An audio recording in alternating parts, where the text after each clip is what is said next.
Framelens Audio Visual. Baik, assalamualaikum warahmatullahi wabarakatuh. Halo teman-teman semua. Di kesempatan kali ini saya akan memberikan sedikit penjelasan. Sebelumnya saya akan memperkenalkan diri terlebih dahulu. Nama saya Kevin Koirunizam dengan NPM akhir 093.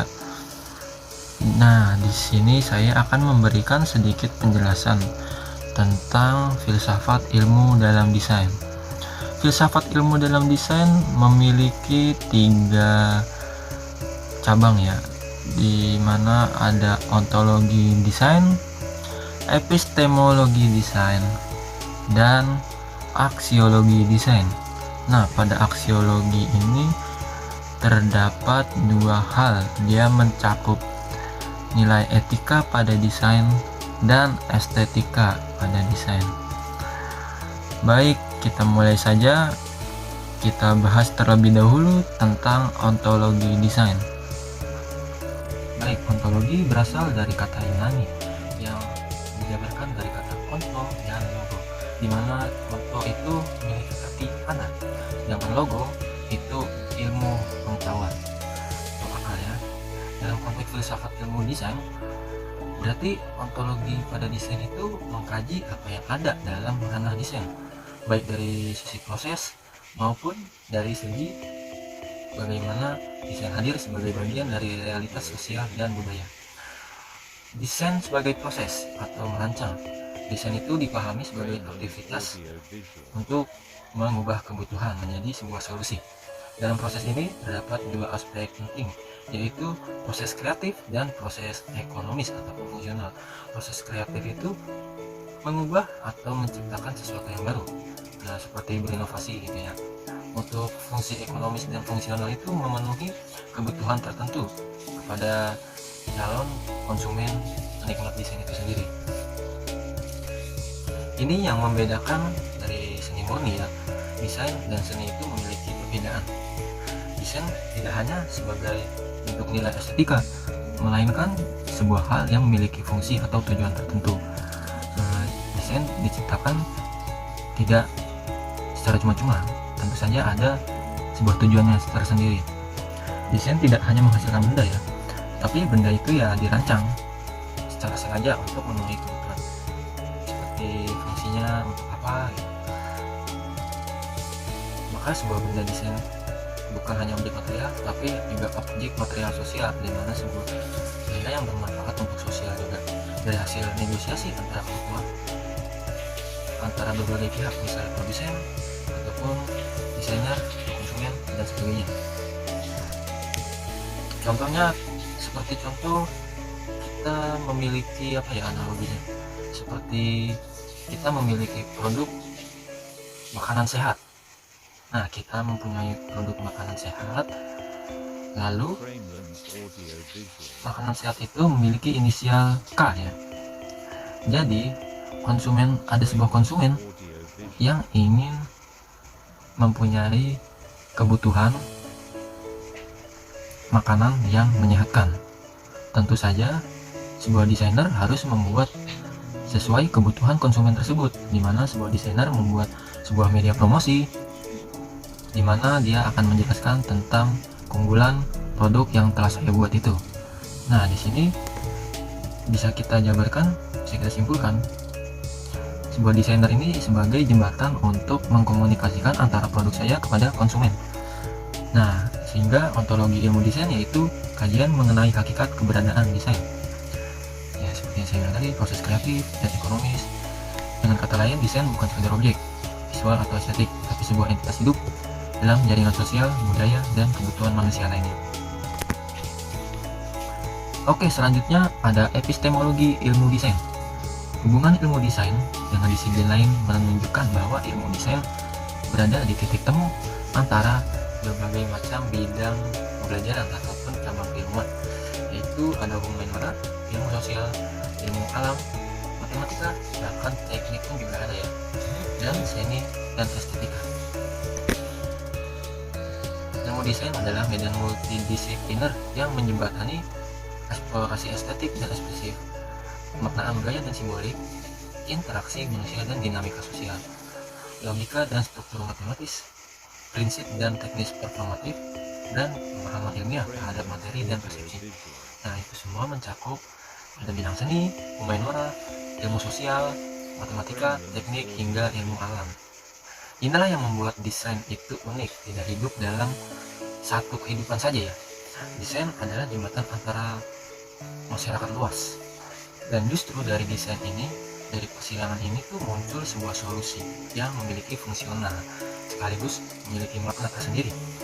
Ilmu disiplin sebagai ilmu multidisipliner nggak berdiri sebagai disiplin tunggal yang tertutup ya, melainkan merupakan pengandalan berbagai bentuk pengetahuan dari beragam disiplin ilmu lainnya. Hal ini tercermin dari cara kita mendesain atau mengkonstruksi pengetahuan dan menghasilkan solusi melalui berbagai tahapan. Di sini ada tahapan empathize, define, ideate, prototype, dan test. Dari kelima tahap ini kita bisa menjelaskan dari awalnya itu adalah sebuah empatik.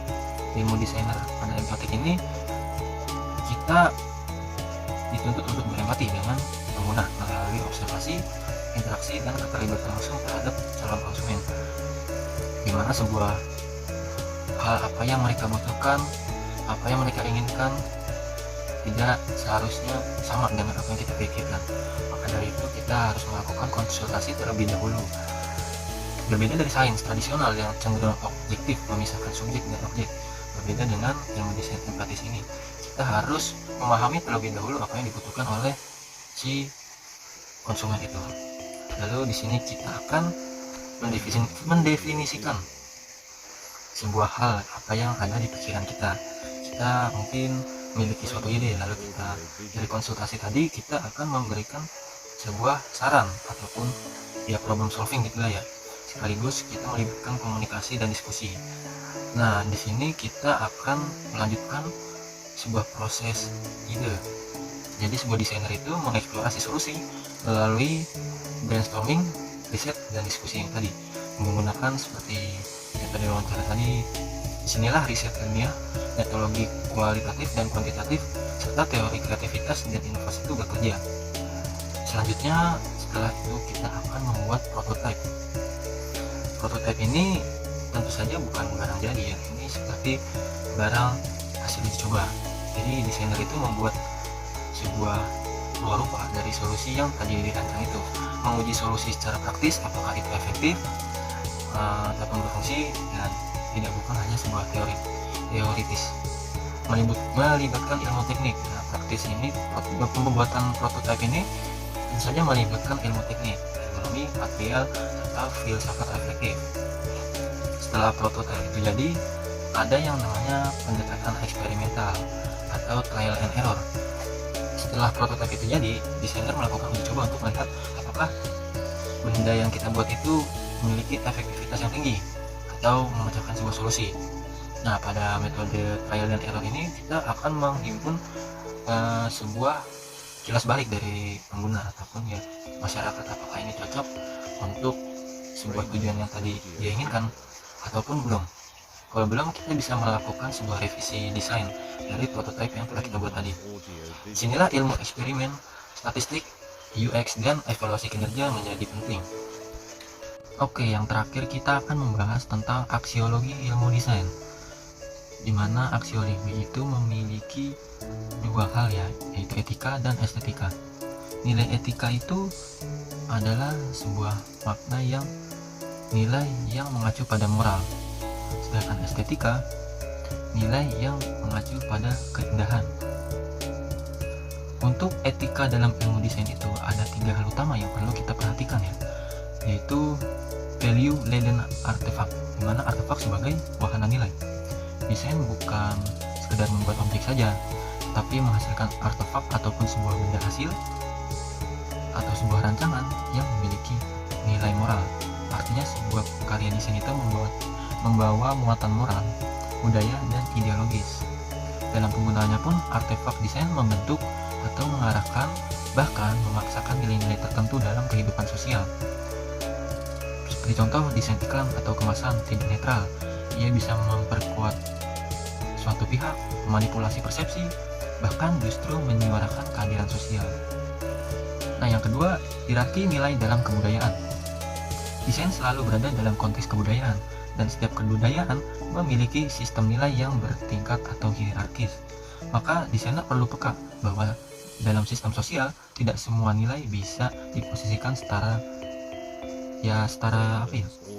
dalam sebuah hal yang sama gitu. Dalam artian lain, nilai-nilai tertentu bisa lebih dominan, misalnya efisiensi di budaya industri, kesopanan di budaya timur. Dalam praktiknya, desain itu harus memilih nilai mana yang hendak diangkat ataupun diprioritaskan. Nah, ini merupakan tindakan etis yang tidak bisa setara. Berikutnya ada relativisme budaya. Karena desain beroperasi lintas konteks budaya, maka nilai-nilai dalam desain bisa sangat berbeda tentunya antar budaya, bahkan bisa menimbulkan konflik. Apa yang dianggap baik atau estetis di satu budaya bisa dianggap berbanding terbalik atau tidak etis di budaya lain. Maka dari itu, sebuah desainer harus memahami sebuah relativitas budaya dan tidak harus memaksakan nilai satu budaya tertentu sebagai norma yang universal. Tentu saja ini menuntut sensitivitas lintas budaya dalam desain perubahan. Nah, selain 3 poin yang tadi, isu desain sebagai alat propaganda menjadi ujian etika tersendiri. Apakah sah jika desain digunakan untuk menyebarkan ideologi atau kepentingan tertentu? Apakah desain harus bertanggung jawab atas pesan yang mereka hendak sebarkan? Dalam memahami dimensi etika dari desainer perlu menyadari bahwa desain selalu membawa nilai, baik dari disadari maupun tidak. Nilai-nilai tersebut beroperasi dalam sistem hierarkis yang mencerminkan budaya tertentu. Dan relativisme budaya menuntut kepekaan etis agar desain tidak menjadi alat penindasan atau kesalahpahaman lintas budaya. Untuk aksiologi estetika pada ilmu desain, di sini ada 3 alasan utama mengapa estetika itu penting di desain. Yang pertama yaitu ada mutu estetis, memberikan pengalaman yang memuaskan. Estetika bukan hanya soal keindahan ya, tapi juga tentang kualitas pengalaman saat menggunakan benda desain ataupun sebuah produk desain ya. Sebuah benda yang memiliki mutu estetis yang tinggi dapat meningkatkan kepuasan pengguna, menciptakan rasa nyaman, senang, bahkan bangga saat menggunakannya. Desain yang estetis menciptakan hubungan emosional dan psikologis yang positif antara pengguna dan objeknya itu sendiri. Untuk respon estetisnya itu, dalam banyak kasus reaksi estetis muncul sebelum penilaian rasional. Dalam hal ini, jadi reaksi estetis itu muncul pada saat kita melihat langsung ataupun melihat sekejap, seperti visual itu apakah menarik, indah, harmonis.